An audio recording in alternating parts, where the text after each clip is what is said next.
எதிர்த்து பேசிட்டு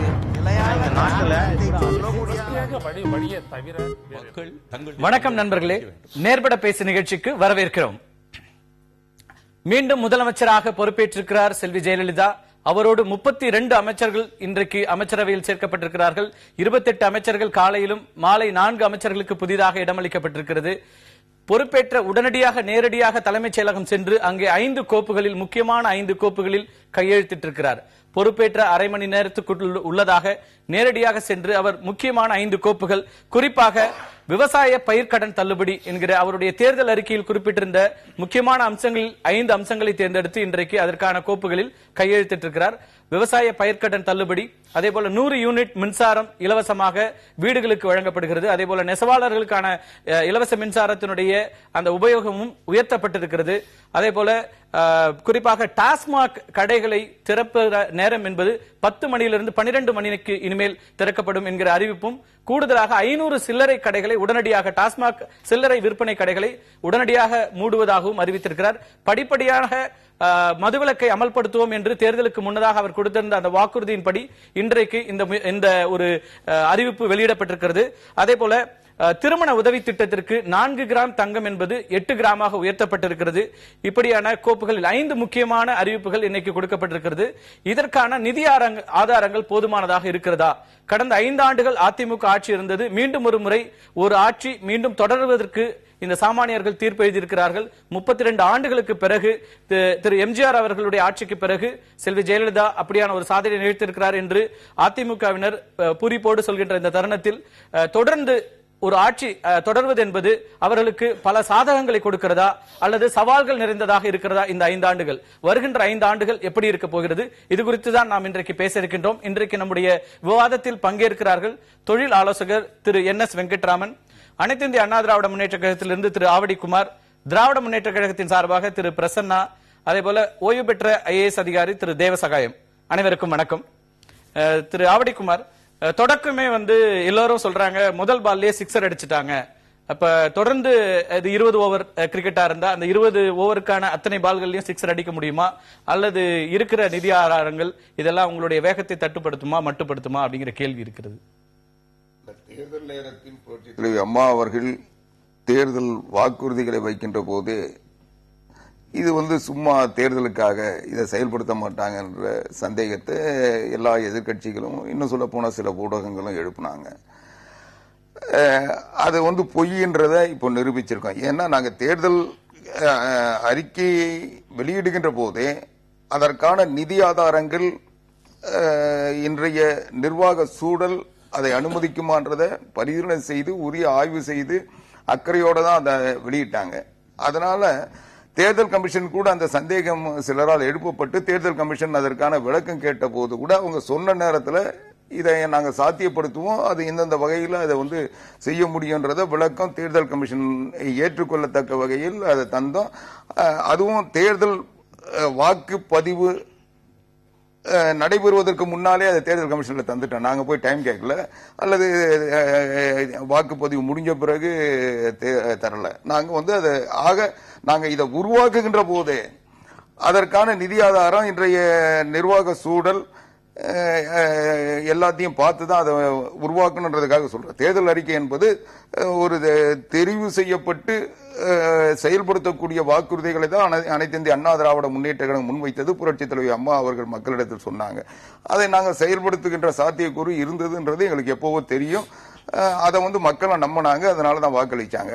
அதற்கு பிறகு இப்போ அதை உடனடியா இன்றைக்கு முதல் நாளிலேயே ஒரு 5 திட்டங்கள் இன்றைக்கு அறிவிக்கப்பட்டு செயல்பாட்டுக்கு உடனடியாக கொண்டு வரப்படும் சூழல் உருவாக்கப்பட்டிருக்கு.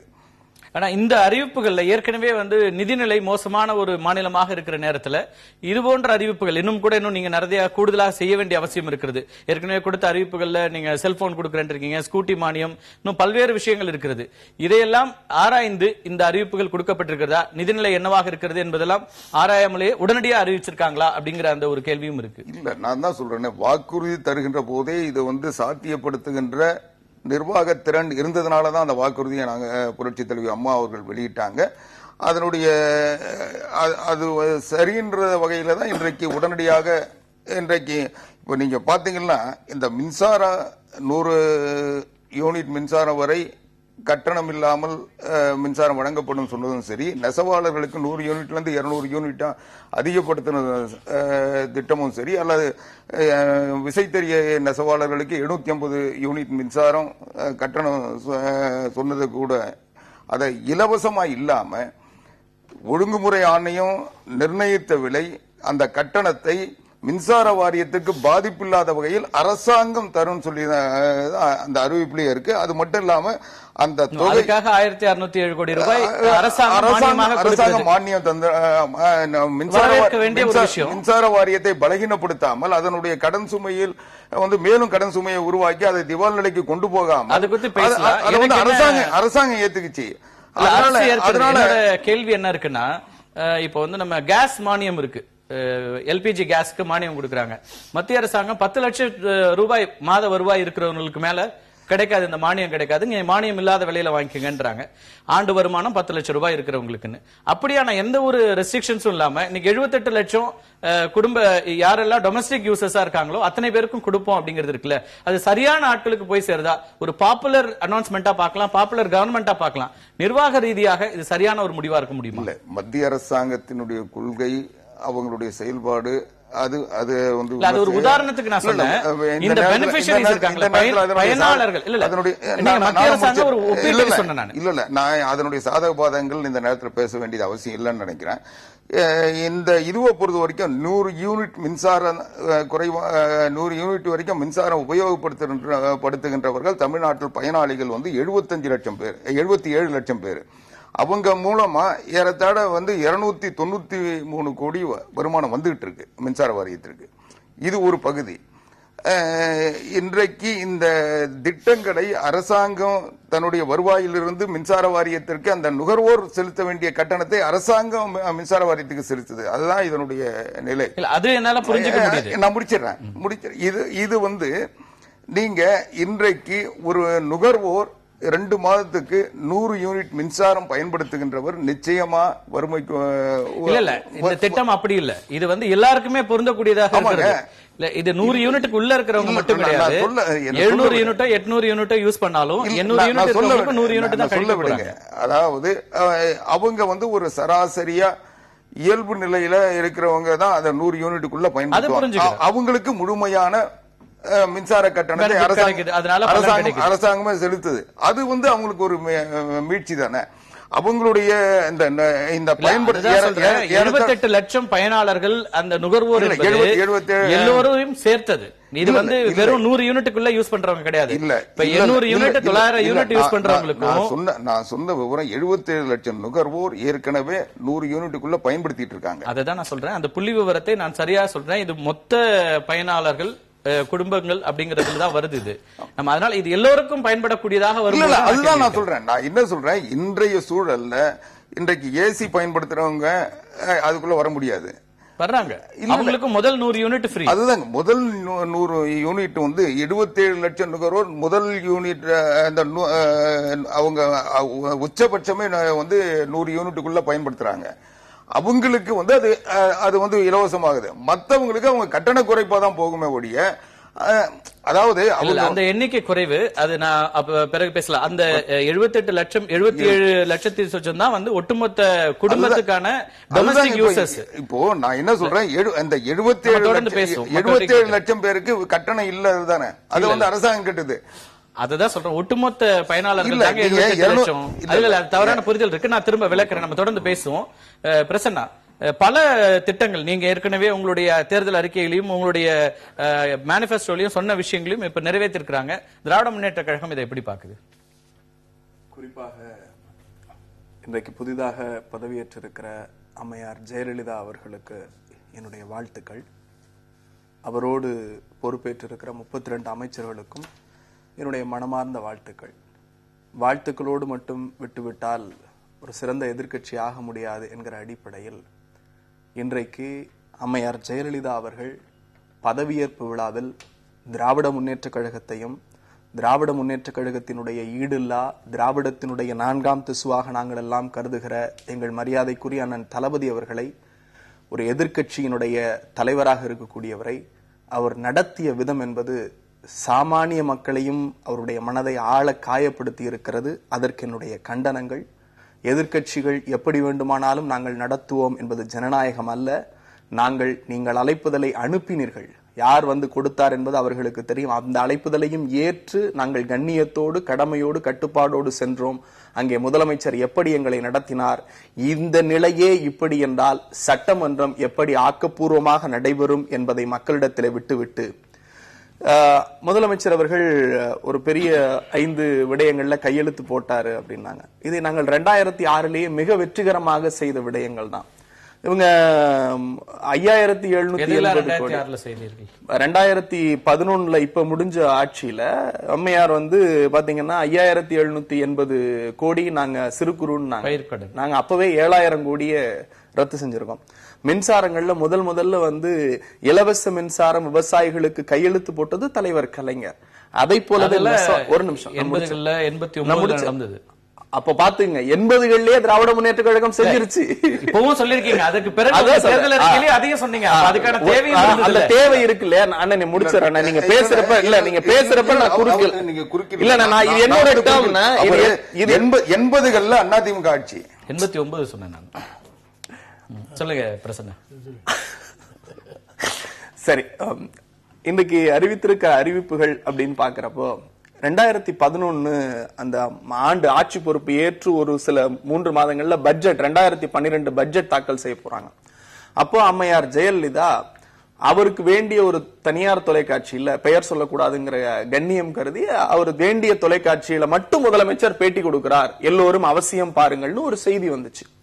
அப்ப எல்லாரும் ஆர்வமாக முதலமைச்சர் ஜெயலலிதா அவர்களை பார்த்தபோது சொன்னார், ஆட்சியில் ஏறக்குறைய 4000 கோடி வந்து நாங்க வட்டியை உயர்த்துறோம், வரவேண்டிய வரியை உயர்த்துகிறோம் அப்படின்னு சொல்லி 4000 கோடியை பட்ஜெட்டுக்கு முன்னதாகவே ஒரு 4000 கோடியை உயர்த்தினாங்க மக்கள்கிட்ட 2011.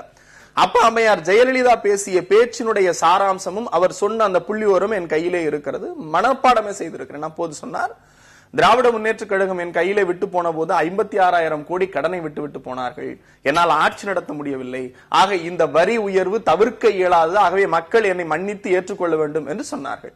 2011 அந்த பட்ஜெட் தாக்கலுக்கு முன்னதாக அம்மையார் ஜெயலலிதா பேசிய பேச்சு இது. இன்றைக்கு தமிழகத்தில் 4.22 லட்சம் கோடி கடன். இந்த 4.22 லட்சம் கோடியோடு இணைந்து இப்போது அவர் அறிவித்திருக்கிறார் அல்லவா, இந்த திட்டங்களை நாங்கள் மீண்டும் நீங்கள் மக்களுக்கு நல்லது செய்யுங்கள், அது எங்களுக்கு மகிழ்ச்சி தரமானது, நாங்கள் ஏற்றுக்கொள்கிறோம். ஆனால் வெறும் வெற்று அறிவிப்புகளாக, வெறும் 110களாக மட்டுமே இருந்துவிடக் கூடாது என்பதுதான் எங்களுடைய ஆதங்கம். ஒன்று, நேரடியாக கையெழுத்து போட்டிருக்கிறாங்க, உடனடியாக இன்றிலிருந்து அமலுக்கு வருகிறது. என்ன உங்களுக்கு அதான் மிக முக்கியமா அதைத்தான் சொல்றேன். 110 அறிவிப்பு என்பது ஒரு முதலமைச்சர் பிரிவிலேஜா சபையில் அறிவிக்கிறார். அந்த கட்சியில அம்மையார் ஜெயலலிதா அவங்க சொல்றதுதான் வேத வாக்குன்னாங்க, சொன்னது எதையுமே செய்யலையே. பெரிய பட்டியல் போட்டாங்க தேர்தலுக்கு முன்னாடி. நாங்க அந்த பட்டியல் துறை வாரியாக அவங்க சொல்றாங்க 136 நாள் ஆகும் அப்படின்னாங்க. நான் மீண்டும் சொல்லுகிறேன், எந்த திட்டமும் நிறைவேறவில்லை. பொருளாதாரத்தில் பின்தங்கி இருக்கிறோம், தொழில் வளர்ச்சியில் பின்தங்கி இருக்கிறோம். மற்ற மாநிலங்களோடு ஒப்பிட்டு பார்க்கையில் தமிழகத்தை திராவிட முன்னேற்ற கழகம் எப்படி வைத்திருந்தது, அம்மையார் ஜெயலலிதாவினுடைய கடந்த 5 ஆண்டு காலம் எப்படி வைத்திருந்தது என்பதை நாங்கள் சொல்லுவதை விட மத்திய அரசினுடைய திட்டங்களை எப்படி செயல்படுத்துவதுங்கிற கவலை அவர்களுக்கானது. அவர்கள் அதையெல்லாம் திட்டமிட்டு தான் இன்னைக்கு உத்தரவு கொடுத்திருக்காங்க. இந்த மதுவிலக்கு குறித்த இந்த படிப்படியான மதுவிலக்குங்கிற அதை நோக்கி போறதையாவது நீங்க வரவேற்கிறீங்களா? நீங்க தொடர்ந்து சொல்லிட்டு இருந்த கேட்டுட்டு இருந்த ஒரே ஒரு விஷயம், நீங்க இந்த அது அவர்களுடையது அப்படிங்கறது இல்ல, அவர்கள் செயல்படுத்துறாங்க. இன்னைக்கு அது அவங்களுடைய கவலை அப்படின்ற வார்த்தையை சொன்னீங்க. அந்த கவலையில் ஆட்சி பொறுப்புல அந்த கவலையில் பெரும் பங்கும் பெரும் விவாதத்தையும் மக்கள் குறித்தான விவாதங்களையும் மக்கள் குறித்தான கருத்துக்களையும் வைக்கிற 100 இடங்களுக்கு குறைவாக திராவிட முன்னேற்ற கழகம் 98 இடங்களில் நாங்கள் இன்றைக்கு பெரும்பான்மை பெற்றிருக்கிறோம். ஆக எங்களுக்கும் அந்த கவலை இருக்கிறது, எங்களுக்கும் அந்த அக்கறை இருக்கிறது. இதுல மிக முக்கியமாக மதுவிலக்கு என்று சொல்லுகிற போது அம்மையார் ஜெயலலிதா அறிவித்திருக்கிறார். அந்த அறிவிப்பே ஒரு குழப்பமான அறிவிப்பு. அந்த அறிவிப்புல வந்து நான் சொன்னேன் இல்லையா, இதை நாங்க முன்னாடியே செஞ்சிருக்கோம்னு. நாங்கள் கடந்த முறை 2006 ஆட்சியில் இருந்தப்பே நேரம் குறைப்பை கொண்டு வந்தோம். இன்னும் சொல்ல போனால் பள்ளிகள், கல்லூரிகள், கோவில்களிடத்தில் இருக்கிற மதுக்கடைகளை நாங்கள் தான் முதலில் அகற்றி உத்தரவிட்டோம். இன்னைக்கு அவங்க 500 கடனை ஸ்பெசிஃபை பண்ணிருக்காங்க. அந்த 500 கடைகள் எங்கே? முதல் கட்டமா அதான் முதல் கட்டமா இருக்கட்டும், கடைசி கட்டமா இருக்கட்டும், அது பிரச்சனை இல்ல. அந்த 500 கடைகள் எது? இதுலயும் இன்னொரு கேள்வி எனக்கு வந்துச்சு. காலையில அம்மையார் ஜெயலலிதா கையெழுத்து போட்டோன்னு செய்தி குறிப்பை பார்த்த உடனேயே கடைகள் 500 கடைகள் மூடப்படுகிறது அப்படின்னு சொன்னாங்களே தவிர புதிய கடைகள் திறக்கப்படாதுன்னு வார்த்தை அதுல வரல. ஆக என்ன அர்த்தம்? அது படிப்படியாக குறைப்பேன்னு சொல்லி 500 கடைகளை மூடுவோம் அப்படின்னா புது கடைகள் வரும். இந்த 500 கடைகள், அந்த வார்த்தை மிக முக்கியம். புதிய கடைகள் திறக்கப்படாதுங்கிற வார்த்தை மிக மிக முக்கியம். படிப்படியா நீங்க குறைக்கிறீங்க அப்படிங்கிறது வேற. இந்த 500 கடைகள் எங்கே இருந்து எடுக்கப்படுகிறது? வருமானம் குறைவாக அல்லது விற்பனை சரௌண்டிங் என்று சொல்லப்படுகிற சேல்ஸ் அந்த சர்க்கிள் இருக்குல்ல, அதுல இருந்து வரப்படாத கடைசி கட்டம் வரைக்கும், கடைசி நிலை வரைக்கும் என்னால் முடியாது, செய்ய முடியாது என்று சொன்னவர் திராவிட முன்னேற்ற கழகம் மதுவிலக்கு என்கிற மிகப்பெரிய போராட்டத்தை கையில் எடுத்த போதும் இன்னும் ஒருபடி மேலே போய் ஆட்சி ஏற்கிறதுக்கு 2 நாளைக்கு முன்னாடி, தேர்தலுடைய ஓட்டு போடுறதுக்கு முன்னாடி மக்கள் அதிகாரம் அமைப்பை எப்படி அம்மையார் ஜெயலலிதாவினுடைய காவல்துறை பந்தாடியது? எதற்கு? மதுக்கடைகளை மூடுவதற்கு. ஆக இன்றைக்கு நான் மீண்டும் சொல்லுறேன், இதை செய்தால் நான் வரவேற்கிறேன். ஆனால் அவர் செய்ய மாட்டார். வெறும் கோப்புகளில் அது தூங்கும் என்பதுதான் உறுதி. ரொம்ப சுருக்கமா சொல்லுங்க. திமுக இன்னும் தேர்தல் அந்த ஃபியர்ல இருந்து வெளிப்படலன்றதுதான் அவருடைய பேச்சு காட்டுது. அவர் பேசுற போது சொன்னார், நீங்க இதுவரைக்கும் இந்த விவாதத்தினுடைய பொருளே அவருக்கு இன்னும் உணர்த்தப்படலன்னு நான் நினைக்கிறேன். முதல்ல இந்த இன்றைக்கு நடைபெற்ற பதவியேற்பு விழாவை பற்றி சொன்னார். பதவியேற்பு விழா என்பது அந்த பதவியேற்பு விழாவில் தேர்ந்தெடுக்கப்பட்ட எல்லா சட்டமன்ற உறுப்பினர்களுக்கும் அனுப்பப்பட்டது. அந்த வகையில் தான் அவர் குறிப்பிடுகின்ற நபர்களுக்கு அனுப்பப்பட்டது. அவர்களுக்கு அந்த அழைப்பு சட்டமன்ற உறுப்பினர்களுக்கு எந்த வகையான இடம் ஒதுக்கப்பட்டிருந்தோ அந்த இடத்தில் அவர்கள் சரத்குமார் முன்னாள் சட்டமன்ற உறுப்பினர், நான் முடிச்சிடுறேன். அதுதான் திரு கருணாநிதி குறிப்பிட்டிருக்காரு தன்னோட அறிக்கையில் குறிப்பிட்டிருக்காரு. ஆனா இவங்களுக்கு ஒதுக்கிறது இன்னும் இவர் சொன்னது போல ஸ்டாலின் எதிர்கட்சி தலைவராக அங்கீகரிக்கப்பட்டதாவோ உருவாக்கப்பட்டதாவோ இதுவரைக்கும் எந்த செய்தியும் இல்ல. அவங்க கட்சியிலே அவருடைய அறிக்கையிலுமே நான் ஒரு விளக்கமா தான் சொல்றேன். அவருடைய அறிக்கையிலுமே கூட எதிர்க்கட்சி தலைவரா அப்படிலாம் சொல்ல திராவிட முன்னேற்ற கழகம் எதிர்க்கட்சியாக இருக்கிறது, அதனுடைய உறுப்பினர்களை இப்படி நீங்க ட்ரீட் பண்ணுவீங்களான்னு நான் பேசுறேன். நீங்க நான் பேசல குறுக்காதுன்னு சொன்னீங்க. அதே மாதிரி அதை நீங்க முதல்ல கடைபிடிக்க முயற்சி பண்ணுங்க. அதாவது நான் சொல்ல வர்றது, அவர் எதிர்க்கட்சி தலைவர்ன்ற வார்த்தையை பயன்படுத்துறதுனால நான் அதை சொன்னேன். ஆக அங்க நீங்க சொன்ன அறிக்கையை நான் படிக்கல. இன்றைக்கு சட்டமன்ற உறுப்பினர்கள் தேர்ந்தெடுக்கப்பட்டவர்கள் எல்லாருக்கும் ஒரு வரிசையான இடம் ஒதுக்கீடு செய்யப்பட்டிருந்த அந்த வகையில் தான் அவருக்கு அதுல பழைய முன்னாள் அமைச்சர்கள் இருக்காங்க, எல்லாரும் இருந்தாங்க. அதனால அதுல யாரையும் இழிவுபடுத்தணும் அல்லது தாழ்த்தி பார்க்கணும்ன்ற குரூர புத்தி அனைத்து இந்திய அண்ணா திராவிட முன்னேற்ற கழகத்திற்கு இல்லை. நாங்க சரியான பார்வையில தான் இருக்கிறோம். ஆனா அவங்களுக்கு இதுல ஒரு அரசியல் தேடணும், இதை கூட ஒரு சர்ச்சைக்கு ஆளாக்கணும் சொல்லி அவங்க முயற்சி பண்றது என்பது அவங்க எந்த வகையான நிலைப்பாட்டில் இருக்காங்கன்றதை காட்டுது. இரண்டாவது, இன்றைக்கு இந்த அரசாங்கம் தேர்தல் நேரத்தில் சொன்னது மட்டும் இல்ல, தேர்தல் வெற்றி செய்தி வந்தவுடன் அனைத்து இந்திய அண்ணா திராவிட முன்னேற்ற கழகம் அறுதி பெரும்பான்மை பெற்றுவிட்டது என்ற செய்தி வந்தவுடன் நன்றி அறிவிக்கின்ற பொழுது புரட்சி தலைவி அம்மா அவர்கள் மிக தெளிவா சொன்னாங்க, மக்கள் எங்கள் மீது வைத்திருக்கின்ற நம்பிக்கைக்கு நான் நன்றி சொல்ல அகராதியில் வார்த்தைகள் கிடைக்கவில்லை. அந்த அளவுக்கு எங்கள் மீது மக்கள் நம்பிக்கை வைத்திருக்காங்க. அதற்கு நாங்கள் செலுத்துகின்ற நன்றி கடன் நாங்கள் தேர்தல் நேரத்தில் வைத்த வாக்குறுதிகளை நிறைவேற்றுவதுதான், அதை நாங்கள் செய்வோம் சொன்னாங்க. அதுதான் இன்னைக்கு உடனடியாக இன்றைக்கு செய்திருக்காங்க. இது நடைமுறைக்கு வந்துதான் அதுல குறைபாடு இருக்கான, இது நடைமுறைக்கு வந்த பிறகுதான் ஒரு ஆரோக்கியமான எதிர்கட்சியினுடைய பணியாளர் அதை எடுத்துக்கிறேன். திரு தேவசகாயம், இப்படி ஒரு ஆட்சி மீண்டும் வரும்போது அவங்களுக்கு இருக்கிற சாதகங்களாக இதெல்லாம் பார்க்க முடியும். முதல் நாள்லயே இப்படியான ஒரு கையெழுத்து போட முடியுது. வழக்கமா நம்ம பார்த்திருக்கோம், ஒவ்வொரு ஆட்சி முடிந்து இன்னொரு ஆட்சி வரும்போது கடந்த கால ஆட்சி இப்படி எல்லாம் நிதிநிலை இப்படி வச்சுட்டாங்க, அதனால மாநிலத்தினுடைய நிதிநிலை ரொம்ப மோசமா இருக்கு, இதை நாங்க மீட்டெடுத்து வருவதற்கே நாளாகும் அப்படிங்கிற ஒரு கருத்துல பாக்குறோம். இப்ப அந்த ஆட்சியே மீண்டும் வந்திருக்கிறது. அந்த ஆட்சியினுடைய சாதக பாதகங்கள் தெரிந்த ஒரு அரசாங்கம் ஏற்கனவே விட்ட திட்டங்களை தொடர்ந்து நடத்துவதற்கும் கூட வாய்ப்புகள் இருக்கிற ஒரு சூழல் இருக்கிறது. இது எப்படி இருக்கும்னு நினைக்கிறீங்க இந்த டிரான்சிஷன்? தமிழ்நாட்டை பொறுத்த மட்டும் அரசியலும் அரசாங்கமும் எந்த திசையில போயிட்டு இருக்கு எங்களுக்கு புரியல. நீங்க பாத்தீங்கன்னா 2006 தேர்தலுக்கு உள்ள இலவசங்களை கதாநாயகன் ஒருத்தர் சொன்னாரு, 2011 கதாநாயகின்னு சொன்னாங்க. இப்போ கதாநாயகனும் சேர்ந்த மாதிரி தெரியுது. ஏன்னா இந்த இலவசங்கள், இந்த தேர்தல் அறிக்கை எலெக்ஷனுக்கு 10 நாளைக்கு முன்னால தான் வந்தது. தேர்தல் கமிஷனால எக்ஸாமின் கூட பண்ண முடியல. நோட்டீஸ் அனுப்புறாங்க, நோட்டீஸ் பதில் வந்தது. அதுல ஒண்ணுமே சொல்லல, பொருளாதாரம் மிகவும் பெருக போகின்றது, அந்த பொருளாதார கொடுத்துருவோம் அப்படின்னு கொண்டு வந்தாங்க. ஒரு அனாலிசிஸே இல்லை. அதுக்கப்புறம் நாங்க ஒரு சின்ன ஸ்டடி பண்ணி பார்த்தோம். சரியான தெளிவான ஒரு இன்ஃபர்மேஷன் எங்களுக்கு இன்னும் கிடைக்கல. இருந்தா கூட அப்ராக்சிமேட்லி இந்த தேர்தல் அறிக்கையில ஆளுங்கட்சி வச்சிருக்க வாக்குறுதிகளை பார்த்தா குறைந்தது 30,000 crores. இப்ப இருக்கிற ஆல்ரெடி கொடுத்திருக்கிற நிதி தேவை 32,000 crores எல்லாம் சேர்த்து 50,000 கோடிக்கு மேல உங்களுக்கு பணம் தேவைப்படும். அதே சமயத்தில் 4.25 lakh crore வந்து கடன் சுமை இருந்துகிட்டு இருக்கு. அதனால பொருளாதாரம் பற்றி ஒரு அனாலிசிஸே பண்ணல. நம்ம நண்பர் சொன்னது மாதிரி ஒரு அனாலிசிஸே பண்ணல. தேர்தல் கமிஷனுக்கு அந்த மாதிரி பதிலும் கொடுக்கல, அனாலிட்டிக்கல் இது கொடுக்கல. நாங்க பொருளாதாரம் பெருக போகுது அதை வச்சு பண்ணிட்டு வேக சொல்லிருக்காங்க தவிர மற்றபடி அது கிளியரா சொல்லல. ரெண்டாவது இதுல என்னன்னா, இந்த மின்சாரத்தை டார்கெட் பண்றாங்கன்னு புரிய மாட்டேங்குது. 100 யூனிட் கடன் அப்படிங்கிறது நிதி பொறுப்பு சட்டத்தினுடைய அந்த எல்லையை தாண்டாம தான் நாங்க வச்சிட்டு இருக்கிறோம். அந்த எல்லைக்குள்ளதான் இந்த கடனுடைய அளவு இருக்கு அப்படிங்கிறது தான் தொடர்ந்து நிதியமைச்சர் ஓ பன்னீர்செல்வம் முன்னாடியே போன காலங்களில் இந்த கேள்வி எழுப்பப்பட்ட போது சொன்னாரு. இப்பவும் அது அந்த பதிலாகத்தானே இருக்க முடியும். அதுல நான் போக விரும்பல. அது அனலைஸ் பண்ண போனா ரொம்ப நேரம் ஆகும். ஒன்னு வந்து இந்தியாவிலேயே தமிழ்நாடு கடன் தான் பெர் கேபிட்டா ஹையஸ்ட்.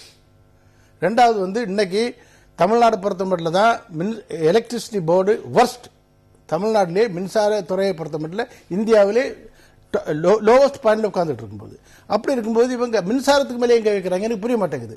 இவங்களுக்கு அதாவது கைத்தறிகளுக்கு இலவசம், அதாவது பவர் லூம்ஸுக்கு இலவசம், 100 யூனிட்ஸ் இலவசம், இதெல்லாம் என்ன பேசிஸ்ல பண்றாங்க, என்ன அனலிட்டிக்கல் பேஸ்ல பண்றாங்க? நெசவாளர்கள்லாம் வந்து ஆல்ரெடி எலக்ட்ரிசிட்டி இல்ல சப்சிடி கொடுக்க வேண்டியது என்ன பொறுத்தமட்டில் ஒரு விவசாயத்துக்கு கண்டிப்பா மானியம் கொடுக்கணும். ஏன்னா விவசாயத்துக்கு ஏற்கனவே இலவச மின்சாரம் இருக்கு. இல்ல இலவசம் நான் எனக்கு எப்பவுமே இலவசம் அகேன்ஸ்ட். பயிர்க்கடன் தள்ளுபடி அதுக்கான அது செப்பரேட் நம்ம டிஸ்கஸ் பண்ணுவோம். இலவசத்துக்கு நான் எப்பவுமே எதிர்த்தேன். ஒரு அதாவது சப்சிடி கொடுக்கறதுல ஒரு தவறு இல்லை. விவசாயத்துக்கு கண்டிப்பா கொடுக்கணும். ஏன்னா விவசாயத்துக்கு வெறும் பல மோசமான தொழிலும் கூட பெரிய அளவுக்கு டசிந்து போய் இருக்கிற ஒரு தொழில், அதை ஊக்குவிக்கணும், வேற விதமா ஊக்குவிக்கணும். இல்ல பல லட்சக்கணக்கான மின்சார இலவசம் ஒரு தொழில் வாய்ப்பை ஏற்படுத்தி கொடுக்கிற, வேலையை கொடுக்கிற ஒரு தொழில். அதனால இலவசம் ஒரு ப்ரொடக்டிவ் ஆக்டிவிட்டிக்கு இலவசம் கொடுக்க கூடாதுங்க, வேற இன்சென்டிவ் கொடுங்க. இலவசம் கொடுக்கும் போதே அவங்களுக்கு அதுக்கு மதிப்பே போயிருது. ஒரு இது இலவசம். நான் என்ன கேக்குறேன்னா, ஒரு மிக்ஸி கொடுக்கிற, கிரைண்டர் கொடுக்கிற இலவசம் மாதிரி இதை பார்க்க முடியுமா நான் கேட்கிறேன். இது ஒரு நலத்திட்டத்தின் கீழ் வராதா? அது வந்து மிக்சர் கிரைண்டர் கொடுக்கிறது கம்ப்ளீட்டா கண்டம்பிள் ஆக்டிவிட்டி தான். இதுல நலிவாதான் இருக்கு. அப்படி இருக்கும்போது இந்த இலவசத்தை மாத்திரம் கொடுத்து அதை பிச்சை போடுற மாதிரி போட்டுக்கிட்டு கைத்தறிக்கு வேற விதமா அதை என்கரேஜ் பண்ணுங்க, மார்க்கெட்டை பில்டப் பண்ணுங்க, டிமாண்டை பில்டப் பண்ணுங்க, வேற விதமான ஆக்டிவிட்டி கொண்டு வாருங்க. அப்படி கொண்டு வருமே தவிர இலவசத்தை கொடுத்துட்டு அவங்க கொடுத்துட்டு நாங்க இலவசத்தை கொடுத்துட்டோம், பிச்சையை கொடுத்துட்டோம். சார் சொல்றது வந்து இன்னும் ஒரு படி மேல போய் பாத்தீங்கன்னா, கடந்த 5 ஆண்டுகள்ல புதிதாக மின் உற்பத்தி நிலையங்கள் எத்தனை தொடங்கப்பட்டிருக்கிறது, எவ்வளவு மெகாவாட் உற்பத்தி செய்யப்பட்டிருக்கிறது, இது எல்லாரையும் பார்க்கணும். 2023 தொலைநோக்கு பார்வையில 8வது பக்கத்துல 6வது பத்தியில அம்மையார் ஜெயலலிதா சொல்றாங்க, ஓராண்டுக்கு 3 புதிய மின் திட்டங்களை தொடங்குவோம். 2012 சொன்னாங்க. 12, 13, 14, 15 4 வருஷம். 12 மின் உற்பத்தி நிலையங்கள் தமிழ்நாட்டில் தொடங்கப்பட்டிருக்கணும். அதுக்கு அவங்க நிதியையும் குறிப்பிடுறாங்க. ஓராண்டுக்கு 1 லட்சம் கோடி ஒதுக்குவேன் அப்படின்னாங்க. 4 ஆண்டுகள்ல 4 லட்சம் கோடி ஒதுக்கி இருக்கணும். அவங்க அதிகபட்சமா கடந்த பட்ஜெட்ல ஒதுக்கின தொகை வந்து வெறும் 20,000 கோடி தான். இதுல எனக்கு கொஞ்சம் மாற்றப்பட்ட கருத்து இருக்கு. மின்சார சப்ளை வந்து வெறும் ஜெனரேஷனாலேயே சாதிக்க வேண்டிய தேவையில்லை. மின்சாரத்தை சேமிக்கலாம். தமிழ்நாடு பொறுத்தவரை சேமிப்புக்கு ஒரு ஆக்டிவிட்டி எடுக்கல. 25% சேமிப்பு பண்ண முடியும். அதனாலதான் அந்த ஸ்கீம் வருது, கவர்மெண்ட் ஆஃப் இந்தியா அந்த உதய ஸ்கீம் இல்ல, அதுலதான் சேமிப்பு எல்லாம் வருது. அது தமிழ்நாடு இன்னும் மெம்பர் ஆகல. ஏன்னா சேவிங்க பற்றி உங்களுக்கு கவலை இல்லை, எங்கேயாவது வாங்கி கொடுக்கணும். எனக்கு இந்த இலவசம் கொடுக்கறதுல எனக்கு டவுட் என்னன்னா, இப்பவே மின்சார வாரியத்தில் மிகவும் மோசமான சிச்சுவேஷன்ல போயிட்டு இருக்கு. இந்த இலவசத்தை எங்க இருந்து கொண்டு போறாங்க? அரசு தானே கொடுக்குது. 1607 கோடி ரூபாயை அரசு மானியமாக கொடுத்துருக்குன்னு சொல்றாங்க. கொடுக்கறதாக சொல்றாங்க. மின்சாரத்துக்கு அந்த கணக்கிட்டு எவ்வளவு கூடுதல் தொகை வருமோ அதை அரசாங்கம் கொடுத்துறேன்றாங்க. என்ன பண்ணிருக்கணும்னா, ஓவரால் அது ஒரு வியூ பார்த்துட்டு அனலைஸ் பண்ணிட்டு மின்சார கட்டணத்தை குறைச்சிருக்கலாம். கட்டணத்தை குறைக்கும் போது உங்களுக்கு ரிலீஃப் கிடைக்கும், ஆட்டோமேட்டிக்கலி கிடைக்கும். இந்த இலவசம் கொடுக்கிறது வந்து அது கான்செப்டே தவறு. நம்ம தொடர்ந்து பேசலாம் சார், தொடர்ந்து பேசலாம். ஒரு சின்ன பிரேக் எடுக்க வேண்டி இருக்கிறது. ரொம்ப குறிப்பா ஒரு முக்கிய விஷயம் சொல்றீங்க, இலவசமாக மின்சாரத்தை கொடுப்பதை விட கட்டண குறைப்பு செய்திருக்கலாம் அப்படிங்கிற ஒரு ஆலோசனையும் இன்னொரு கேள்வியும் கூட வருகிறது. நீங்க வந்து மதுக்கடைகளை மூடுவதோடு கூடுதலாக அதனால் மது விற்பனை குறையாது, ஆனால் பார்களை குறைக்கணும், அதுக்கான முயற்சி அரசாங்கம் எடுக்கணுங்கிற கோரிக்கையும் வைக்கப்பட்டிருக்கிறது. இதிலெல்லாம் அரசாங்கம் கவனம் செலுத்துமா? எந்தெந்த விஷயங்கள் நடைமுறை சவால்கள் இருக்கக்கூடியதாக இருக்கும், சிக்கல்கள் இருக்கக்கூடியதாக இருக்கும்? திரு வெங்கட்ராமன், நிறைய திட்டங்கள் இன்னைக்கு பார்த்திருக்கோம். ஒரு தொழில் ஆலோசகராக இன்னைக்கு ஏற்கனவே எதிர்க்கட்சிகள் எல்லாம் சொல்றது இங்க தொழில் முதலீடுகளை ஈர்ப்பதில் நமக்கு பிரச்சனைகள் இருக்கின்றாங்க. இன்னைக்கு இருக்கிற இந்த பினான்சியல் பொசிஷன்ல இந்த திட்டங்களை நிறைவேற்றுவது ஒரு சவால் நிறைந்ததாக இருக்கும்னு நினைக்கிறீங்களா ஸ்டேட் கவர்மெண்ட்டுக்கு? அதாவது இலவசங்கள் அமைச்சா எல்லாருக்கும் சந்தோஷமா தான் இருக்கும். ஆனா ஓரளவு நிர்வாகம் நிதி நிலைமை இதில் அனுபவம் உள்ளவங்க நீ கட்டாயம் அதிர்ச்சி அடைச்சிருப்பாங்க, ஒரு அச்ச உணர்வு கூட ஏற்படுத்தும். இன்னைக்கு கொடுத்த இலவசங்கள் மாத்திரம் ஆனா காத்தால சுமாரா நான் கணக்கு பண்ண போய் 8500 கோடி ரூபாய் இன்னைக்கு செலவாகும்னு தோணுது எனக்கு. இன்னைக்கு தமிழ்நாடோட ஒரு நிதி நிலைமை என்னன்னு பாத்தீங்கன்னா 2016-17 9600 கோடி current account deficit, revenue deficit அப்படின்னா என்ன அர்த்தம்னா வரவை விட செலவை விட உள்ள பணம் வரவு கிடையாது அப்படின்னா சம்பளம் கொடுக்கறதுக்கு கூட தட்டுப்பாடு வரக்கூடிய வாய்ப்பு உண்டு. அவ்வளவு மோசமான நிலைமை. அது இல்லாம பிசிக்கல் டெபிசிட்னு ஒரு 36,000 கோடி. பிசிக்கல் டெபிசிட் என்ன அர்த்தம்னா புதிய திட்டங்கள் வகுக்கெல்லாம் பணம் வேணும், அதுக்கெல்லாம் பணம் கிடையாது. இது 36, 9 சேர்த்து 45,000 கோடி. இன்னொரு கடினமான நிலைமை என்னன்னா இப்ப 7th பே கமிஷன் வந்துருச்சு. ஜனவரி 1ஆம் தேதி இம்ப்ளிமெண்ட் பண்ணணும். மத்திய அரசு செஞ்ச உடனே ஸ்டேட் கவர்மெண்ட் செய்யணும். இப்ப வந்து சேலரி பென்ஷன் சேர்த்து 60,000 கோடி ரூபாய், 25% கூடும். அதாவது இன்னொரு 15 கோடி கூடும், 15,000 கோடி கூடும். அதாவது இன்னைக்கு இவங்க இந்த இலவச சேர்க்காம ஒரு 60,000 கோடி இப்ப மேல கடன் வாங்கணும். இப்பவே கடன் 4 லட்சம் கோடி மேல இருக்கு. வருஷத்துக்கு 29,000 கோடி வட்டி செலுத்திட்டு இருக்கோம். இது ஒரு இக்கட்டான நிலைமை. ஒரு விவரம் தெரிஞ்சவங்க ஐயோ கஜானா திவால் ஆயிடுமோன்னு பயப்படுவாங்க. இந்த நிலைமை இப்படி அறிவிச்சிருக்காங்கன்னா ஒன்னும் புரியவே இல்லை. வரி வசூலை அதிகரிச்சு இதை சமாளிக்க முடியாது. பல இதுகள் இருக்கு. சிக்கனம் பண்ணலாம், குறைக்கலாம், வரி விலக்கு உறுதி பண்ணலாம். அதெல்லாம் நிர்வாகத்தால செய்ய முடியுமா? கடந்த 5 வருஷத்துல செய்யாது, இப்ப செய்ய போறாங்களா? அதாவது 5 வருஷத்துக்கு அதுக்கு ஒன்றும் வித்தியாசமே கிடையாது. பைனான்ஸ் மினிஸ்டர் அசம்பிளியில சொன்னாரு வரி கலெக்ட் பண்றது ரொம்ப ஒரு தொய்வு நிலை ஏற்படுத்துன்னு. அது அன்னைக்கு இல்லாத இன்னைக்கு எப்படி செய்ய போறாங்க? உங்களுக்கு நம்பிக்கையே இல்லை எனக்கு. இது வந்து ஒருத்தர் சொன்னார் சாயங்காலம் என்கிட்ட, கடந்த அனுபவத்திலிருந்து கூட கிடைக்கல. 5 ஆண்டுகள்ல இந்த விஷயங்கள் செய்ய முடியல, இப்ப செய்ய முடியும். வரி வசூலை மேம்படுத்துவதற்கான விஷயங்கள்ல அது சொல்லிட்டே போலாம். 10 வருஷம் கழிச்சு 15 வருஷம் சொல்லலாம். ஒரு பெரியவர்கிட்ட சொன்னார் சாயங்காலம், இதை பார்த்தா கடத்தங்காய் எடுத்து வழிப்பிள்ளையார் உடைக்கிற மாதிரி இருக்கு சார். அதாவது ஒரு ஆதாரம் இல்லாம எங்கே வருமானம் வரும் தெரியாம நம்மளால நிலைமை பாருங்க. 2011-12 எடுத்தீங்கன்னா பட்ஜெட்ல உபரி வருமானம் 1300 கோடி. 2015-16 டெபிசிட் பற்றாக்குறை 4600 கோடி. அது 16-17 9600 கோடி வந்துருச்சு. இந்த பணம் பாத்தீங்கன்னா இந்த கடன் யாரு கொடுப்பாங்க? 60,000 கோடி 65,000 கோடி யாரு கொடுப்பாங்க? எங்கே இந்த பணம் வரும்? அதுக்குள்ள என்ன திட்டம் செஞ்சிருக்க? இன்னைக்கு வந்து அறிவிப்பு செய்யாம ஆக்கப்பூர்வமான சில திட்டம் தான் ரொம்ப சந்தோஷப்பட்டிருப்பேன். ஆக்கப்பூர்வமான திட்டம் என்ன? தமிழ்நாடு தலையாய 2 பெரிய பிரச்சனை, இளைஞர்களுக்கு வேலை இல்லா திண்டாட்டம். பொறியியல் பட்டதாரிகள், டிப்ளமா ஹோல்டர், என்னோட கணக்குப்படி 1 லட்சம் பேர் தமிழ்நாட்டில் வேலை இல்லாம இருக்காங்க படிச்சுட்டு. 2வது கல்விங்கிறது ஏழை எளிய குடும்பத்தை சேர்ந்த மாணவர்களுக்கு இன்னைக்கு எட்டாக்கணியா போயிடுச்சு. அரசாங்க பள்ளிக்கூடத்துல படிப்பு கிடையாது, தனியார்ல போனா கட்ட முடியாது. கந்து கலரை பார்த்தா கண்ணில் ரத்தம் வருது. அவ்வளவு மோசமான நிலைமை. அது என்ன செஞ்சுக்கலாங்க? ஒரு இந்த இது பண்ணாம ஒரு 250 ஸ்கூல்ல நான் கூட்டுறேன் அப்படின்னு சொல்லி நான் போய் நேர போய் நானே ஒரு மாலையை போட்டு வந்திருப்பேன். இல்ல இவ்வளவு காலேஜ கூட்டுறேன், இல்ல தரத்தை கூட்டுறேன், அதெல்லாம் ஒண்ணுமே செய்யல. ஒண்ணுமே செய்யாம இலவசத்தை தொடர்ந்து அரசு தரப்புல சொல்லப்படுறது. இப்போ இல்ல, இதுக்கு முன்னாடி இந்த பிரச்சனைகள் கேள்வியாக எழுப்பப்பட்ட போதும் கூட திட்டங்களுக்காக முதலீடு செய்வது அல்லது வளர்ச்சி திட்டங்களுக்கான முதலீடு அப்படிங்கறது எல்லாமும் நம்ம வந்து அதுக்கான வாங்குகிற கடனை வந்து நீங்க புறந்தள்ளிட முடியாதுல்ல. அதை வைத்துதானே அடுத்தடுத்த விஷயங்களுக்குள்ள குறிப்பா நெசவு தொழில் எடுத்துக்கீங்களேன், அவங்களுக்கு வந்து இன்னைக்கு வந்து இலவச மின்சாரம் தேவைப்படக்கூடிய வேண்டிய இடத்துல இருக்கிறாங்க. ஏற்கனவே தொழில் நலிந்து போயிருக்கிறது. நீங்க சொல்ற வேலை வாய்ப்பின்மை அதிகமா இருக்குது. இதுவும் இல்லன்னா அந்த எண்ணிக்கை இன்னும் கூடிடாதா? அது திட்டம் வேணும். திட்டம் எங்க வந்திருக்கு? இன்னைக்கு என்ன பிரச்சனை? வேலை வாய்ப்பை கூட்டினா தமிழ்நாட்டில் இன்னைக்கு பெரிய பிரச்சனை. தமிழ்நாட்டில் பாரம்பரிய தொழில்கள்லாம் முதுவா ஒதுக்கப்பட்டுருச்சு. பாரம்பரிய தொழில்னா உப்பு, வேதாரண்யம், தூத்துக்குடியில உப்பு, ரெண்டாவது நம்ம இப்போ இது நெசவாளரை பார்க்கணும், அவ்வளவு மோசமான நிலைமை. நெசவாளர்களை வந்து இப்ப எலக்ட்ரிசிட்டி கொடுக்கறதுனால சரியாகாது. பலவிதமான ஆக்கப்பூர்வமான பணிகள் இருக்கு. அதுல ஒரு கட்டமாக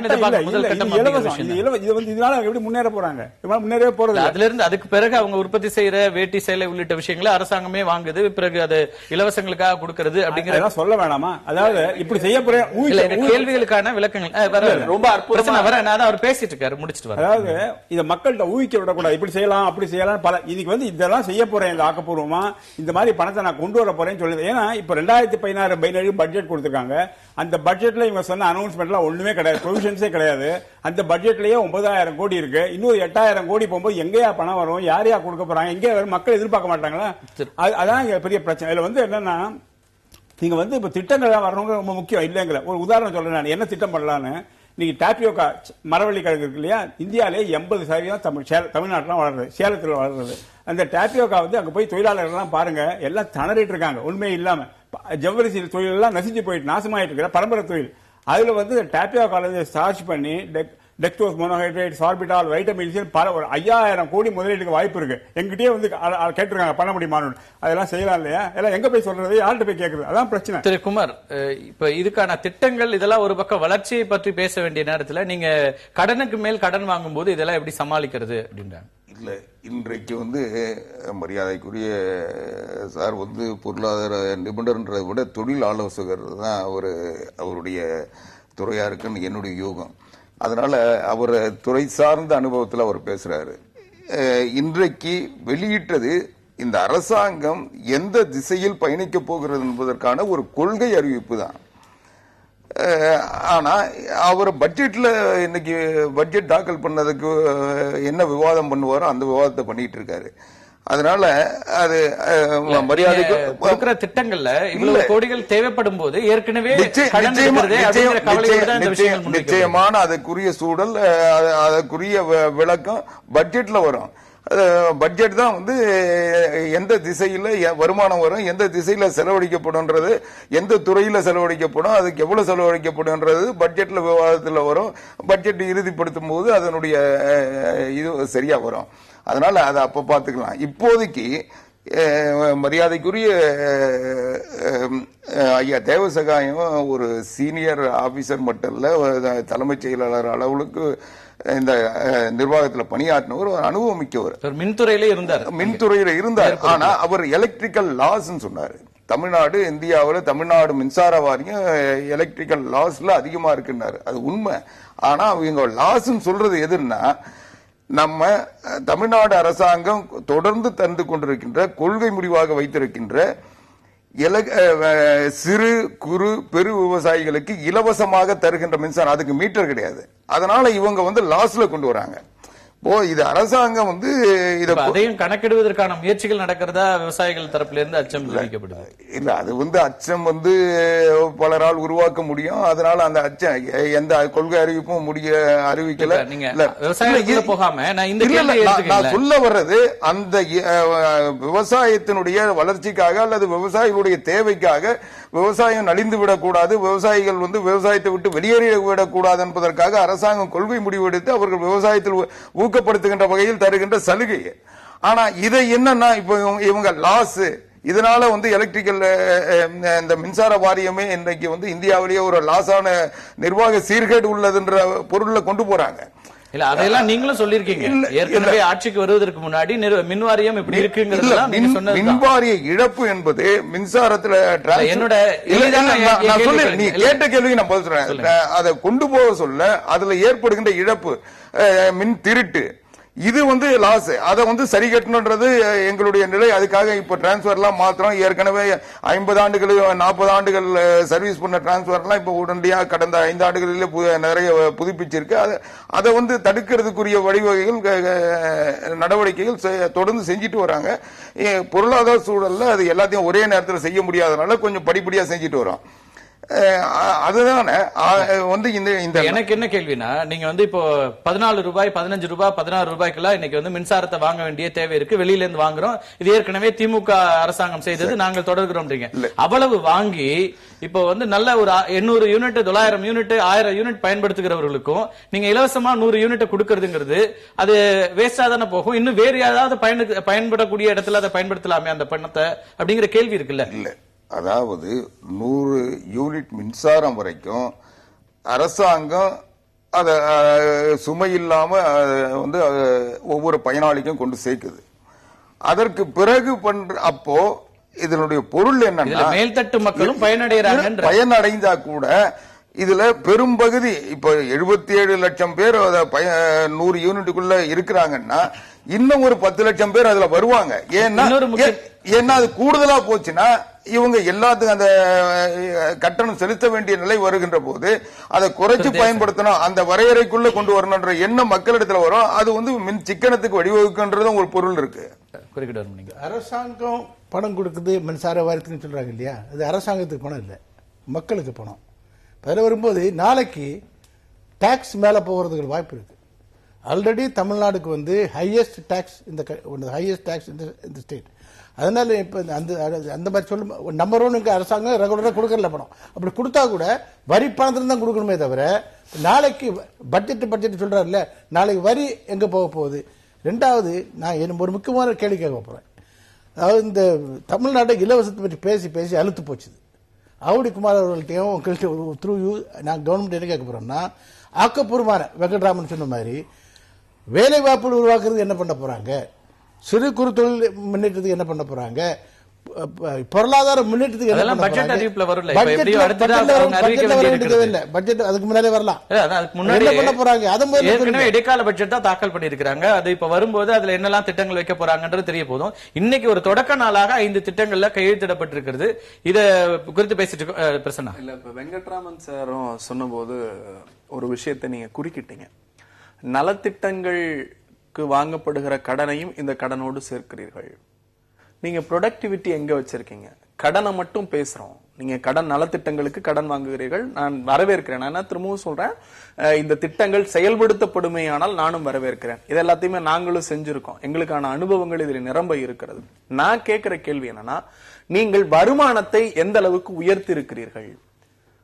ஒரு வருஷம் 9,500 கோடி. இல்ல, நான் முடிச்சேன். உங்களுக்கு இருக்கிற கவலை அரசு பொறுப்புல இருக்கிறவங்களுக்கு நிச்சயமா இருக்குல்ல, அதுக்கான திட்டங்களை சொல்றேன். கடந்த 5 ஆண்டுகளில் தொடர்ந்து டெபிசிட் அதிகரிச்சுக்கிட்டே வந்திருக்கு, கடன் சுமை அதிகரித்துக் கொண்டே வந்திருக்கிறது, 4.22 லட்சம் கோடி.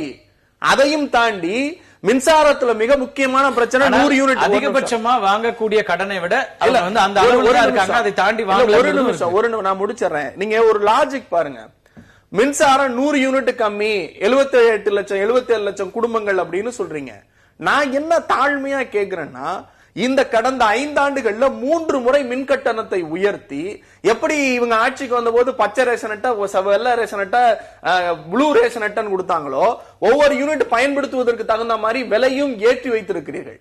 நான் என்ன சொல்றேன், 3 முறை 100 யூனிட் மின்சாரத்தை கொடுக்கறதுக்கு பதிலா நீ ஏற்கனவே 3 முறை மின்கட்டணத்தை உயர்த்தினீங்கல்ல, அது குறைப்பது புத்திசாலித்தனமா, இதை கொடுப்பது புத்திசாலித்தனமா? ஒன்று. ரெண்டாவது, வெங்கட்ராமன் சொன்ன மிக முக்கியமான விஷயம் என்பது ஆண்டுக்காண்டு மிக தெளிவா சொன்னார். 16-17 வந்து 9,500 கோடி டெபிசிட்ல இருக்கு. அந்த டெபிசிட்டோட இப்ப 60,000 கோடி சேர்க்கிறப்போ ஏற்கனவே 55,000 கோடி 60,000 கோடி பிளஸ் இதுல 9,500 கோடி சேர்றப்ப இந்த ஆண்டு பட்ஜெட்ல மட்டும் துண்டா ஏற்கனவே 4.22 லட்சம் இல்லாம 1.16 லட்சம் கோடி வந்துரும். ஆவடி குமாரண்ணன் சொல்லுகிற போது சொன்னார், என்னை அற்புதமாக சொன்னார், தலைப்பை ஒட்டி பேசுங்கள் என்று. வெங்கட்ராமன் மிக தெளிவாக நிதி ஆதாரம் எங்கே இருக்கிறது என்றுதான் பேசினாரே தவிர அவரும் தலைப்பை விட்டு போகவில்லை, நானும் தலைப்பை விட்டு போகவில்லை. இன்னொரு முக்கியமான கேள்வி இருக்கு திரு வெங்கட்ராமன், ரொம்ப சுருக்கம். இல்ல, அவரோட இதை கேட்டுட்டா நீங்க ஒட்டுமொத்த எலக்ட்ரிசிட்டி போர்டை பத்தி சொன்னபோது நீங்க டேஞ்சன்ட் கோட பிரச்சனை என்னன்னா, 8,000 கோடி ஆண்டுக்கு நஷ்டம், 80,000 கோடி டெட் லேடன் 80,000 crores பணம். என்ன பிரச்சனைனா, 27 தமிழ்நாட்டில் வந்து எவ்வளவு மின்சாரம் இருக்குன்னா, உற்பத்தி வந்து 27,000 மெகாவாட் இருக்கு. அதுல மரபு சாராயம் என்ன பண்ணணும், 40% கூட ஆவரேஜா ஓட்ட முடியல அவங்களால. அதாவது இருக்கிற தெர்மல் ஸ்டேஷன்லாம் ஓட்ட முடியாம இன்எஃபிஷியன்சி, வேற பல காரணங்கள் இருக்கு. ஓட்ட முடியாம வெளியில இருந்து நம்ம 4 ரூபாய்க்கு வர வேண்டிய மின்சாரத்தை 16 ரூபாய்க்கு வாங்கிட்டு இருக்காங்க. அதுதான் நஷ்டம். அதனால இப்ப நஷ்டம் ஏற்படுறது வந்து இலவசமா கொடுக்கறதுனால நஷ்டம் ஏற்படல. நஷ்டம் ஏற்படுற மெயின் காரணம் அபரிமிதமா ஓட்ட தெரியாம 40% ஓட்டி 15,000-16 ரூபாய் வெளியில கொடுத்து வாங்கினாலதான் நஷ்டம். அதுதான் சொல்றேன். திரு குமார், மின்சாரத்தை தாண்டி இப்ப மதுவிலக்கு விஷயத்துல நீங்க படிப்படியா தொடங்கிட்டீங்க. முதல்ல ஒரு நம்பிக்கையை கொடுத்துருக்கீங்க, நாங்க இதை வந்து படிப்படியா அமலுக்கு கொண்டு வர போறோம்னு. என்னோட கேள்வி, இப்ப இவங்களே அசோசியேஷன்ஸ்ல எல்லாரும் முன்வைக்கிறது, நீங்க டாஸ்மாக் ஷாப்ஸை க்ளோஸ் பண்றதை விட அதுக்கு பக்கத்துல இருக்க பார்களை க்ளோஸ் பண்ணா மட்டும்தான் மது விற்பனை என்பது குறையும், இல்லன்னா நேரம் குறைப்பதாலேயோ எதிராலேயோ குறையாது, இல்லன்னா முறைகேடுகளுக்கு வழிவகுக்கும் அப்படிங்கிற ஒரு பார்வையை முன்வைக்கிறாங்க. அனைத்து இந்திய அண்ணா திராவிட முன்னேற்ற கழகத்தின் தேர்தல் அறிக்கையை படிச்சவங்களுக்கு இந்த சந்தேகம் வராது. அதுலயே நாங்க முதல்லயே சொல்லியிருக்காங்க, அம்மா சொல்லியே அவங்க வார்த்தைகள் சரியாவே பயன்படுத்தி இருப்பாங்க. முதலில் நேர குறைப்பு, அடுத்து கடைகள் குறைப்பு, அதுக்கு அடுத்து பார் அந்த இது வந்து அதை வெளியேற்றுவோம். அதுக்கு பிறகு முதல் குறைப்பா ஏன் பார் இல்ல அப்படிங்கிற கேள்வி எழுப்புறாங்க. அதுல ஒன்றும் பிரச்சனை இல்லையா அரசாங்கத்துக்கு? நான் சொல்றேன், முடிச்சிடுறேங்க. நீங்க அதாவது இந்த நேர குறைப்புன்னு சொல்ல பாரை வந்து திறந்து வச்சிருப்பாங்க, கடையை மூடி வச்சிருப்பாங்கன்னு இல்ல, ரெண்டுமே தான். அதே மாதிரி 500 கடைகள் அகற்றன்னா 500 இடத்துல கடையை மட்டும் அகற்றிட்டு பாரை வச்சிருப்பாங்கன்னு இல்ல, அதையும் அகற்றுவாங்க. பார்களும் சேர்த்து மூடப்படும். நிச்சயமா கடைகளோடு சேர்ந்து அதுலயே அந்த வாசகத்திலேயே சரியா இருக்கு. நீங்க அனுமதிச்சீங்களா? அதை படிக்க தயாரா இருக்கேன். இன்னைக்கு வந்த அரசாங்கத்தினுடைய அறிவிப்பு திருச்செல்வம் உள்ளிட்டவர்கள் அரசாங்கத்தினுடைய அறிக்கையோ அல்ல அந்த ஜிஓவோ சரியா அவங்க பார்வைக்கு போயிருக்காது. அவங்க தெளிவா சொல்லியிருக்காங்க, மதுக்கடைகள் மற்றும் அவற்றுடன் இணைந்த பார்கள். சார், 5வது பத்தியில கடைசி 3வது லைனை படிக்கிறேன் கேட்டுங்க. 500 டாஸ்மாக் சில்லறை மதுபான கடைகள் மூடப்படும், அவ்வளவுதான். இதுல எங்கேயும் பார் சேர்க்கல. உங்க முதலமைச்சர் பேசின கோப்புங்க என் கையில இருக்கு, உங்க பையில இருக்குல்ல. 5வது பேரால கடைசி 3வது லைனை படிங்க, நல்லா படிங்க. அவர் அடுத்தடுத்த வரியே இல்ல, அதுல வரியே இல்ல. கடைசி பேரா 5வது பாத்தியில 3வது லைனை படிங்க. அதாவது உங்களுடைய புரிதலை நான் புரிஞ்சிக்க முடியல, அதனால இதுல சரியா இருக்கு. சரி, அதை நீங்களே அந்த வாக்குறுதிகளை 24 டைம் வேஸ்ட் பண்ணாதீங்க. தொழிற்பேசிய இந்த நாட்டில் வந்து மே மாசம் 24ஆம் தேதி தொடங்குங்க. நீங்க படிங்க, உங்க அறிக்கைகளை படிங்க. படிக்க விடுங்க. யாரை ஏமாத்துறது உங்க குலத்தொழில், நீங்க விடுங்க. அந்த வாக்குறுதிகளை நிறைவேற்றும் வகையில் டாஸ்மாக் சில்லறை விற்பனை கடைகள், மதுபான கடைகள், அவற்றுடன் இணைந்த பார்கள் இதுவரை காலை 10 மணி முதல் இரவு 10 மணி வரை இயங்கி வரும் நிலையில் 24/5/2016 முதல் சில்லறை விற்பனை மதுபான கடைகள் மற்றும் பார்கள் நண்பகல் 12 மணியில் இதோட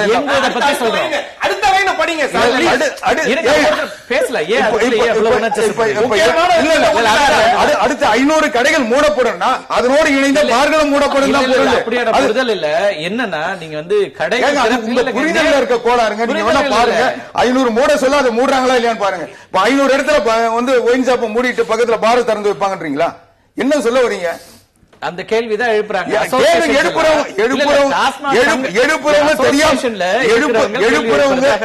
எழுப்புறவங்க தெரியாம எழுப்பல, திசை திருப்பணும் எழுப்புறாங்க. அந்த பணியாளர் அதுல ஒரு அல்ப சந்தோஷம். அவங்க போய் பார்த்தாங்களா, நான் கடை மூட சொல்ல இதை கடையை மூட்டு பாரு திறந்து வைப்பாங்களா?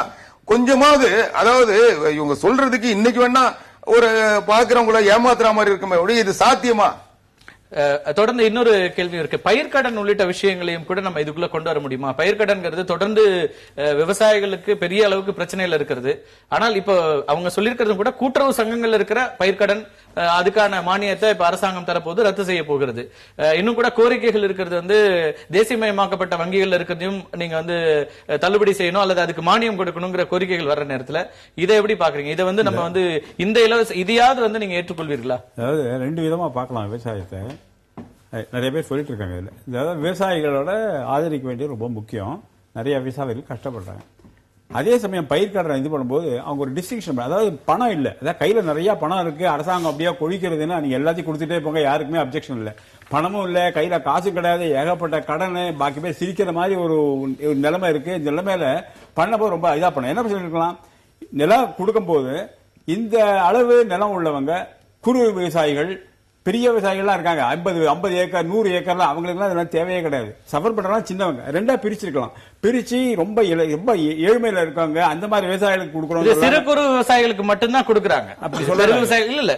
அறிவிப்புல தெளிவாக சொல்லப்பட்டிருக்கு, சிறு குறு விவசாயிகளுக்கு கூட்டுறவு சங்கங்கள் மூலமாக வாங்கப்பட்டிருக்கிற கடன் ரத்து செய்யப்படும் அப்படிங்கறது அறிவிப்பு. பெரு விவசாயிகள் அதுக்குள்ள வரல. தவறே இல்ல பண்ண வேண்டியதான். திருப்பி அதே பிரச்சனை என்னன்னா விவசாயி பண்ணும்போது அவங்க நீ என்ன சொல்லிருக்காங்க, திருப்பி இதை செய்ய போறேன், இதை குறைக்க போறேன் எப்படி குறைக்க போறீங்கன்னு சொல்லல. தமிழ்நாட்டில் எவ்வளவோ படிச்சவங்க இருக்காங்க, விவரம் உள்ளவங்க இருக்காங்க. பொதுவா சொல்லணும், பட்ஜெட் பாருங்க. இன்னைக்கு அரை மணி நேரம் இவங்க பேசுறவங்க அதையும் சொல்லிருக்கலாம். சொல்லிதான் ஒரு நம்பிக்கை வரும். அந்த நம்பிக்கை வரல. அதனால தொழில் ஆலோசகர்கள் தொழிலுக்கு இந்த மாதிரியான மானியமோ இலவசங்களோ கொடுக்கும்போது அதை வரவேற்கிறீங்க.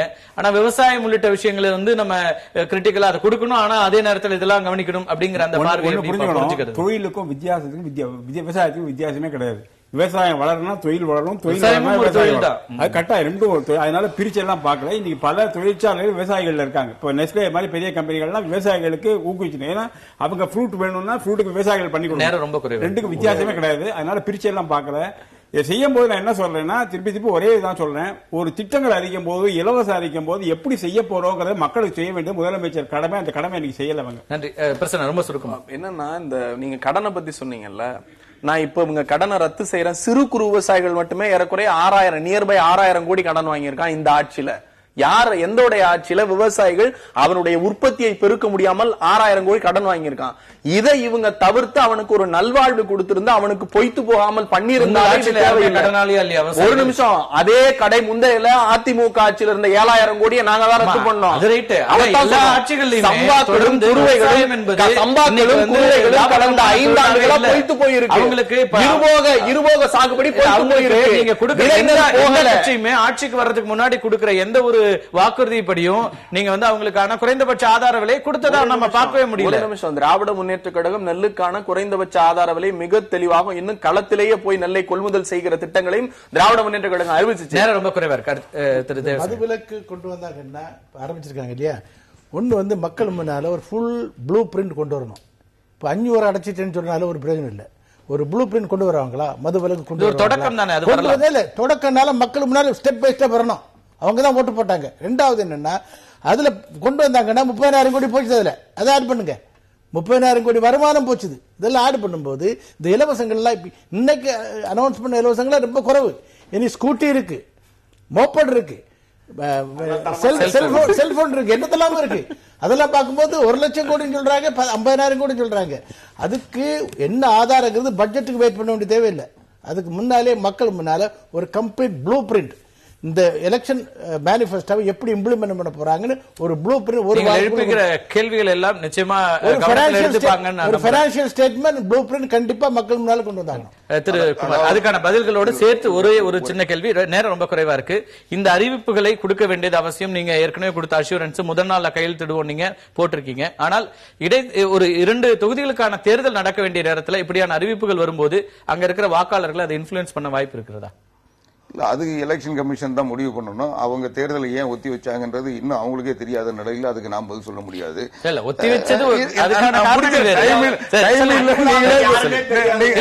வேற விஷயங்களுக்கு நீங்க சொல்லுங்க குமார், உங்களுடைய இறுதி கருத்து. ஏன்னா கேசி பழனிசாமி கிட்ட போய் கேட்டா போக வேண்டாம். அதனால அந்த 2 தேர்தலை பத்தி இன்னொரு நாள் பேசலாம். நீங்க வாங்க இந்த விஷயத்துல. இப்போ அதாவது விவசாயிகள் பாதிக்கப்பட்டார்கள், விவசாய உற்பத்தி இல்லைன்னு சொல்ல முடியாது. கடந்த 2 ஆண்டுகளாக தமிழ்நாடு அதன் குறியீட்டை விட அதிகமான உற்பத்தியை செஞ்சு காட்டியிருக்கு. இவ்வளவு பாதிப்புகள் இருந்தாலும், இவ்வளவு கடன் இருந்தாலும் விவசாயிகள் அவங்களுடைய உற்பத்தியை தொடர்ந்து செஞ்சுட்டு தான் இருக்காங்க. அதனால தமிழ்நாடு விவசாயத்தில் உற்பத்தியில் முன்னிலையில் வைக்கிறது. இன்னும் சொல்ல போனா கூடுதல் உற்பத்தி செஞ்சு காட்டியிருக்கோம். அது ஒரு பக்கம். இன்னொரு பக்கம், இன்றைக்கு இந்த மின்சாரத்தில் தரப்படுகின்ற இந்த விவசாயிகளுக்கும் நெசவாளர்களுக்கும் தந்திருக்கின்ற அந்த சலுகையை இதை ஒரு இலவசமா பார்க்கறதே நான் சரியில்லைன்னு நினைக்கிறேன். என்னன்னா, இந்த சலுகை அந்த விவசாயிகளுக்கு கிடைப்பதனால் இதனால அவங்களுடைய விவசாயத்திலிருந்து வெளியேறுகின்ற விவசாயிகளுடைய எண்ணிக்கை குறையும். அந்த விவசாயம் சார்ந்த விவசாயிகளுக்கு, தொழிலாளர்களுக்கு வேலை வாய்ப்பு உருவாகும். அதை போலவே நெசவாளர்கள் இன்றைக்கு விசைத்தறி செய்பவர்களாக இருந்தாலும் சாதாரண நெசவாளர்களாக இருந்தாலும் இந்த சலுகைகள் அவர்கள் தருகின்ற பொழுது அவர்கள் வந்து அந்த தொழில் இந்தியால மத்திய பிரதேசம் முதலிடம், கடைசி இடம் தமிழ்நாடு. தொழில் வந்து அதிகமா உணவு உற்பத்தி கூடுதலாக உணவு உற்பத்தி, விவசாயம் எல்லாத்துலயுமே முதலிடம் மத்திய பிரதேசம், கடைசி இடம் தமிழ்நாடு. அந்த பெருமை அம்மையார் ஜெயலலிதா அவர்களே கருணாநிதி கொண்டு வந்து அடிச்சிட்டு போனதை 5 ஆண்டுகளை மீட்டு இருக்கோம். இன்னைக்கு நன்றி. ரொம்ப விவசாயத்தை பத்தி சொல்லும்போது ஒரே ஒன்று சொல்லிடுறேன். விவசாயத்தை கடன் தள்ளுபடி செய்ய போறாது, ஏன்னா திருப்பி கடன் ஏறும். அதுக்கு வந்து உழவர் சந்தைன்னு முன்னாடி ஒன்று இன்ட்ரோடியூஸ் பண்ணாங்க. அவங்க மார்க்கெட்டபிள் கிடைக்கணும்னு அதை ஏன் நெக்லெக்ட் பண்ணாங்கன்னு சொல்லணும். தஞ்சை டெல்டா பகுதியை அழிச்சிட்டு மீத்தேன் எரிவாயு வைக்கிறதுக்கு தொடங்கி வச்சது ஸ்டாலின். இன்னைக்கு வந்து விவசாயத்தை பத்தி பேசுறாங்கன்றது புதிய விவாதங்களுக்குள்ள போகும். அரசுக்கு முன்னால் இருக்கின்ற சவால்கள் என்ன அப்படிங்கறத பத்தி எல்லாம் பேசிட்டு இருந்தோம். இந்த நிதி நிலைமை என்பது மிகப்பெரிய ஒரு சவாலாகத்தான் இருக்கும். ஆனால் அதற்கான திட்டங்களும் கூட இருக்கும். இன்னும் அடுத்த 5 ஆண்டுகள் ஏற்கனவே இருந்த அனுபவத்தின் அடிப்படையில் அடுத்த 5 ஆண்டுகளுக்கான திட்டங்களும் கூட தீட்டப்படும் என்று எதிர்பார்க்கலாம். இந்த அறிவிப்புகள் மட்டுமல்ல, இந்த அறிவிப்புகள் என்பது முதல் நாளில் இந்த அரசு சொன்ன விஷயங்களை செய்வோம் என்பதற்கான ஒரு தொலைநோக்கு ஒரு திட்டமாக இதை பார்க்க வேண்டி இருக்கிறது என்கிற குமாரனுடைய பார்வையும் எடுத்துக்கொள்ளலாம். அதே போல எதிர்க்கட்சி தரப்புகளிலிருந்தும் ஓய்வு பெற்ற அதிகாரிகளும் கூட சொல்வது என்பது, நீங்கள் இந்த அறிவிப்புகளை இதுக்கான ப்ளூ பிரிண்ட் என்ன என்பதெல்லாம் மக்கள்கிட்ட வெளிப்படுத்த வேண்டிய அவசியம் இருக்கிறது என்கிற ஒரு கருத்தை முன்வைக்கிறார்கள். என்ன இருந்தாலும் இந்த 5 ஆண்டுகள் என்பது சவால் நிறைந்ததாக இருக்கிறதா? ஏற்கனவே தேர்தலுக்கு முன்னதாக ஒரு முதலீட்டாளர் மாநாட்டினை நடத்தி 2,40,000 கோடி ரூபாய்க்கான தொழிலை இங்கு கொண்டு வருவோம் என்று சொன்னார்கள். அது அடுத்த 5 ஆண்டுகளில் அதற்கான முயற்சிகள் மேற்கொள்ளப்படும். ஒவ்வொரு ஆண்டும் இந்த மாநாடுகள் நடத்தப்படும் என்கிற ஒரு அறிவிப்பையும் கொடுத்திருந்தது அதிமுக அரசு. தொடர்ந்து ஒவ்வொரு 2 ஆண்டுகளுக்கு முறை இது போன்றது ஒரு தொழில் முதலீட்டாளர் மாநாடு நடத்தப்படும் என்கிற பல்வேறு அறிவிப்புகள் இருக்கின்றன. தொடர்ந்து அந்த அறிவிப்புகளும் செயல்பாட்டுக்கு வரும் என்று எதிர்பார்க்கலாம். மீண்டும் ஒரு நிகழ்ச்சியில் சந்திக்கலாம் நண்பர்களே. நன்றி, வணக்கம். எதிர்த்து பேசிட்டு